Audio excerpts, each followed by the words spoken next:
Onnea Haaka. Eihän näillä liiveillä pysy piilossa millään. Eihän näillä pysy kirkkaan vihreät. Niin jo, joo, jotenkin tavallaan vähän kiusallinenkin. No on, jotenkin käy sääliksi noita ihmisiä. Joutuu kiertelemään tässä näin. Niin, että tulee ylimääräistä matkaa siitä, kun ne joutuu lähteä ennakoimaan tuolta jo kauempaa, ne huomaa ja sitten ne lähtee tekemään sitä kunniakierrosta tuosta vähän kauempaa. Joo, ja sitten semmoinen katse, että ei tavallaan huomaa, mutta sitten ei kuitenkaan kävele päälle. Niin, joo, se niinku näennäisen semmoinen niinku huoleton ja huomaamaton. Kyllä. Ja silti rento. Joo. Huomaa vaan, että on joskus saattanut itsekin vähän kiertää. Joo, sitten mullakin oli viimeksi just kiire semmoiseen 3 hengen piiriin seurakuntaa.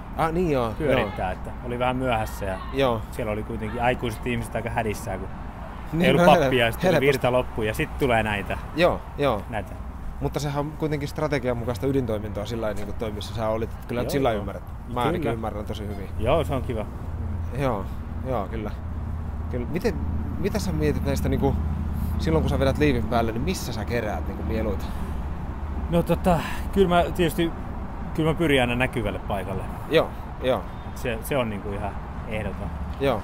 Mites sulla? No eihän sitä nyt kannata mihinkään skutsiin lähteä sillä niinku pörmät. Kyllähän se pitäisi niinku semmoinen paikka, missä sitä jengiä on, että se on mulle ihan tyypillistä ainakin. Haen sitä niinku, mistä ihmisiä kulkee. Joo. Tää on jotenkin niin iso tää piha. Miten näitä ihmisiä saisi jotenkin niinku ohjattua tähän?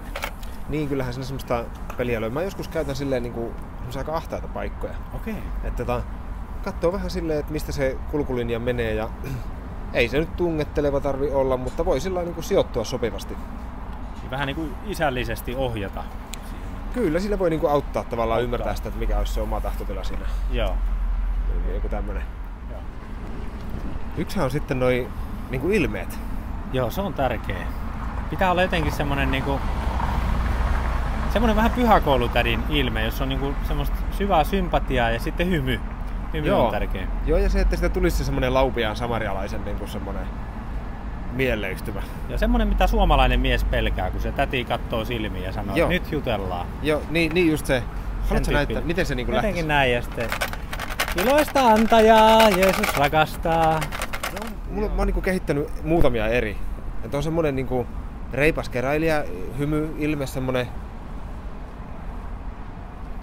niinku tollanen. Toi oli tosi luonnollinen. Eikö ollut semmonen, niinku, tuli semmonen niinku luotettava olo. Oli. Sitten toinenhan on niinku semmonen niinku syyllistämisen kautta. Lähtee silleen, että niinku tiedätkö silleen, että ajattelitko antaa? Koskettava. Niin, kyllä se on. Ja sitten kolmas, mihin kannattaa vedota, niin on niinku sääli. Ihan puhtaasti. Eli voi olla niinku oma itsensä suurin. No suunnilleen, ei se siitä paljon kummenen, mutta semmonen niinku. Voisitko sä heittää joku semmosen, niinku, sä oot kuitenkin kirkkoherra, niin joku niinku, missä olisi vähän auktoriteettia silleen, että tähän näin. Sitten miten se niinku lähti? Se on tämmönen se ilme.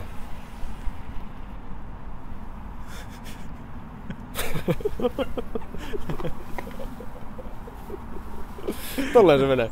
Sitä kyllä joskus miettii tälleen kirkon pappina, että täällä sitä pörrätään niinku mikäkin sosiaalitoimisto.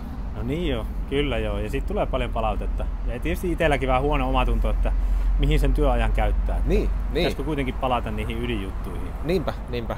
Ihan kokoavaa toimintaa. No, just kokoava toiminta ja piirit. Joo. Ja siis tämähän on sillä, että me puhutaan täällä jostain Mosambikista, mutta eihän me Jeesuksesta ole puhuttu mitään nytkään. No niinpä, joo. Tämmönen. Kyllä pitäisi just niinku siinä mielessä uskaltaa seurata sitä Jeesuksen radikaalia esimerkkiä ja niinku opettaa kolminaisuusoppia ja niinku Nikea uskon tunnustus, näitä niinku perusjuttuja, mistä me toisemme tunnetaan. Kyllä. Joo, ja sitten toi luterilaiset tunnustuskirjat. Tunnustuskirjat, joo. Niin sehän oli niinku Lutterille ja Jeesukselle molemmille tärkeää. Jeesus ei vissiin itse kirjoittanut niitä, mutta mä oon ymmärtänyt, että niinku, esimerkiksi Galatalaiskirjettä, sehän ei ole Jeesuksen kirjoittama. No niin. Mutta se oli on niinku se laitettu, toinen kaveri. Joo, Paavali. Kenen kanssa se joi kaljaa, oliko se? Niin, joo. Ei kun viiniä. Joo, mutta kun se sinne päin. No niin, mutta sama kaveri. Siis, kyllä, niin. Joo.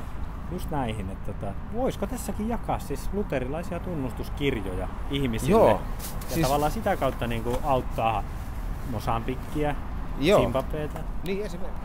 Mulla on sattunut semmonen juttu, kun olin aikaisemmin tuolla kirkon ulkomaanpuolella töissä ja kävinkin joissakin noissa kenttäkohteissa, pakolaisleireillä ja muualla tuolla maailmalla, niin oudosti tuli sielläkin niinku tällaista liivijengiä vastaan. Okay. Ne oli siis omia kollegoita, niinku Kuan työntekijöitä. Siis omia? Siinä oli ehkä vähän semmoinen fiilis, että ne oli niinku, ne liivit ja liivityypit siellä oli vähän sellaisia toivon merkkejä siinä aika kaoottisessa tilanteessa. Okei. Eli toisinpäin kuin täällä?